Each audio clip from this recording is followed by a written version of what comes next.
Class 9th का Bihar board का first chapter Hindi. Chapter का नाम है कहानी का प्लांट। कहानी का प्लांट और इसका राइटर है शिव पूजन सहाय। तो आइए पाठ के साथ। तो प्रश्न फर्स्ट प्रश्न, लेखक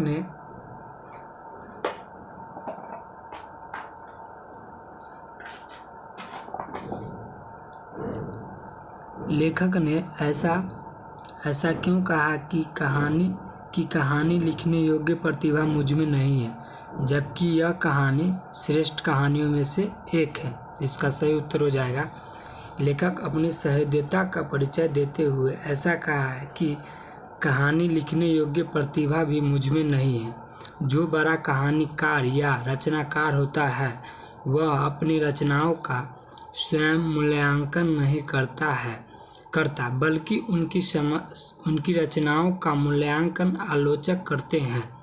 रचनाकार सामाजिक मूल्य और अपने मूल्य दोनों को मिलाकर एक नया आकार देता है जो जीवन के आसपास परिघटनाओं पर आधारित होता है। वह समाज में हो रही घटनाओं की समीक्षा करता है, उनकी समस्याओं को अपनी रचना में जगह देता है और आने वाली पीढ़ी के लिए संदेश देता है। समाज की विरूपताओं को उजागर कर फिर दोबारा ऐसी घटना न हो, उसके लिए रचनाकार पाठक का ध्यान आकर्षित करना चाहता है। इसीलिए रचनाकार कहता है कि कहानी लिखने योग्य प्रतिभा मुझ में नहीं है, जबकि वह कहानी श्रेष्ठ कहानियों में से एक है। यह भारतीय समाज में ही व्याप्त बुराई के प्रति सचेत करने वाली कहानी है। फर्स्ट का आंसर हो गया। सेकंड प्रश्न, लेखक ने लड़की का नाम भगजोगनी क्यों रखा? तो इसका सही उत्तर हो जाएगा, भगजोगनी एक प्रकार का कीट पतंग है जो अपनी प्रकाश उत्पन्न करता है। जब कभी भी अंधेरा होता है तो वह आसपास के परिवेश को अपनी क्षमता के अनुसार प्रकाशित कर देता है। भगजोगनी अभागिन तो थी, लेकिन सुंदरता में वह अंधेरे घर का दीपक थी। आज तक लेखक ने वैसी सुघड़ लड़की नहीं देखी थी। इसी कारण लेखक ने मुंशी जी की लड़की का नाम भगजोगनी रखा। सेकंड प्रश्न, तीसरा नंबर प्रश्न, मुंशी जी के बड़े भाई क्या थे? तो इसका सही उत्तर होगा, मुंशी जी के बड़े भाई पुलिस दरोगा थे। दरोगा होने के नाते उनकी कमाई बड़ी अच्छी थी, लेकिन दरोगा जी बड़े खर्चीले और शौकीन मिजाजी थे। अपने इस खर्च और शौकीन के कारण उन्होंने अपने जीते जी सब कुछ खर्च कर डाला और मरने के बाद अपने छोटे भाई मुंशी जी को गरीबी की हालत में छोड़ गए। और 4 नंबर प्रश्न, दरोगा जी की तरक्की रुकने की क्या वजह थी? तो इसका आंसर होगा, दरोगा जी की तरक्की रुकने की मूल वजह उनकी घोड़ी का प्रेम था। दरोगा जी के पास एक घोड़ी थी। घोड़ी ऐसी कि कान काटती थी। तुर्की घोड़े का यूं कहें कि बारूद की पुड़िया थी। इतनी अच्छी घोड़ी पर कुछ बड़े अंग्रेज अफसर की दांत गड़ गई थी, लेकिन दरोगा जी तो शौकीन मिजाजी ठहरे। उन्होंने सबको निबुआ नोन चटा दिया। इस कारण अफसर ने उसकी तरक्की होने ही ना दी। अब 5 नंबर प्रश्न, मुंशी जी अपने बड़े भाई से कैसे उत्तीर्ण हुए? तो इसका सही उत्तर होगा, दरोगा जी ने तो अपनी जीते जी सब कुछ लुटा दिया था। अपनी शौकीन मिजाजी के कारण लेकिन अंत में एक घोड़ी छोड़ गए थे जो बड़े बड़े अंग्रेज अफसरों की आंख में थी। उस घोड़ी को एक गोरे ऑफिसर के हाथों बेचकर मुंशी जी ने दरोगा जी का श्राद्ध बड़े धूमधाम से करा दिया। यदि वह घोड़ी न होती तो मुंशी जी को कर्ज लेकर श्राद्ध करना पड़ता। इस तरह घोड़ी बेचकर मुंशी जी अपने बड़े भाई से उत्तीर्ण हुए। और छठा नंबर प्रश्न, थानेदार की कमाई और फूस का तापना दोनों बराबर है, लेखक ने ऐसा क्यों कहा? उत्तर हो जाएगा, लेखक ने ऐसा इसलिए कहा कि क्योंकि थानेदार ने अपने जीवन में भी 2-4 पैसा कमाया। वह ईमानदारी मेहनती का पैसा न था, बल्कि वह घपले से कमाया गया पैसा था। जब व्यक्ति ईमानदारी से कुछ अर्जन करता है तो वह ईमानदारी से ही खर्च करता है। कहते हैं कि मेहनत इंसान को पैसे की कीमत सिखला देती है। यहाँ थानेदार की यदि मेहनती कमाई होती तो सोच समझकर खर्च की जाती। इसीलिए लेखक ने ऐसा कहा है कि थानेदार की कमाई फूस का तापना दोनों बराबर है। 7 नंबर प्रश्न, मेरी लेखनी में इतना जोर नहीं, लेखक ऐसा क्यों कहता है?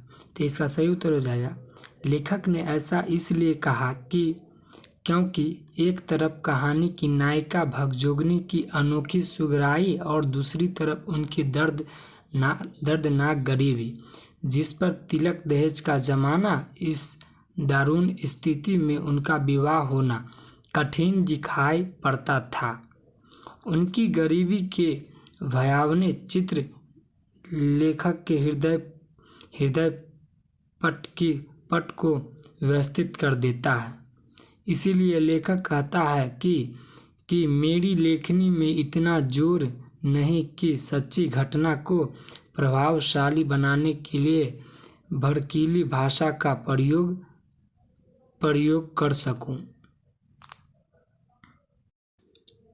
8 नंबर प्रश्न, भगजोगनी का सौंदर्य क्यों नहीं खिल सका? इसका सही उत्तर हो जाएगा, भगजोगनी सुंदरता में अंधेरे घर का दीपक थी। लेखक आज तक वैसी सुगर लड़की नहीं देखी थी, लेकिन दरिद्रता दानवी के सामने सुंदरता सुकुमारी कब तक जिंदा रह सकती है? भगजोगनी की अथाह गरीबी भला सौंदर्य को कैसे खिलने देती? वह दाना दाना के लिए मोहताज थी। कपड़े के नाम पर एक चिथड़ा जो बड़ी मुश्किल से लज्जा ढक पाता था। बाल तो तेल के बिना जुओं का घर और घोंसले हो गए थे। बिना माँ की गरीबी बेटी का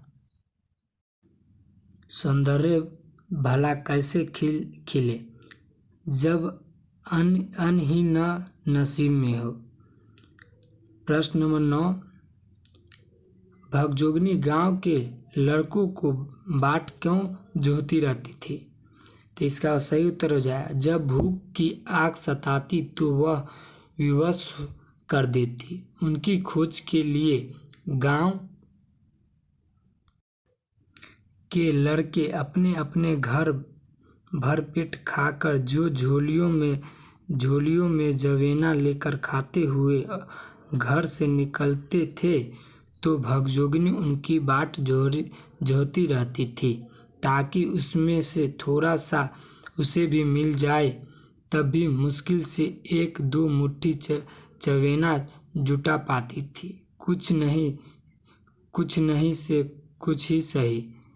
इसी आस में अपनी जठराग्नि शांत करने के लिए वह गांव के लड़कों की बाट जोहती रहती थी।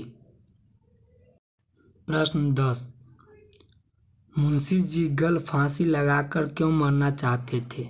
इसका सही उत्तर हो जाएगा, मानव का स्वभाव ऐसा होता है कि वह अपने शरीर पर कष्ट झेल सकता है, परंतु अपनी संतान को कष्ट नहीं देख सकता। यदि वह विवश हो जाता है अपनी संतान की ज़रूरत पूरी करने में तो जीना गवारा नहीं लगता है। किसी दिन भगजोगनी दिन भर गांव घूमने के बाद भी कुछ खाने को नहीं जुटा पाती है और अपने पिता मुंशी जी से धीमी आवाज़ में कहती है कि बाबूजी भूख लगी है, कुछ हो तो खाने को दो। उस वक्त मुंशी जी चाहता है कि गल फांसी लगाकर मर जाए। प्रश्न 11। भगजोगनी का दूसरा वर्तमान नवयुवक पति उसका ही सौतेला बेटा है। यह घटना समाज के किस बुराई की ओर संकेत करती है और क्यों? तो इसका सही उत्तर हो जाएगा, इस तरह की घटना भारतीय समाज में व्याप्त दहेज प्रथा के कारण बेमेल विवाह जैसी कुरीति की ओर संकेत करती है। बेमेल विवाह से उत्पन्न स्थिति में इस तरह का दंश नारी और झेलना पड़ता है। यह तरह का दंश नारी को झेलना पड़ता है। यह सब गरीबी या फिजूल खर्ची से उत्पन्न समस्या है। तो दोस्तों पार्ट 1 हिंदी क्लास 9th का क्वेश्चन आंसर समाप्त हो गया।